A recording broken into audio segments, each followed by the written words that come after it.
सलाम अलैकुम जी भाईजान, की हाल है? ठीक ठाक हो? लो जी सारे माशाल्लाह 2 जोड़े और एक मादी गिफ्ट रहील भाई नी तरफों। ठीक है जी।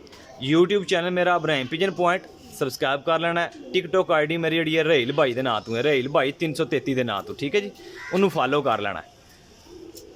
लो हाँ जनाब, 2 जोड़े ने, एक मग्गा जोड़ा है, एक टैडी है, तो एक मादी जी है ना हैली सेंटर वाली। ये गिफ्ट है रहील भाई की तरफों, जोड़े वाली मादी है। लो हाँ जनाब, साइज चेक करो माशाल्लाह, तसल्ली करो।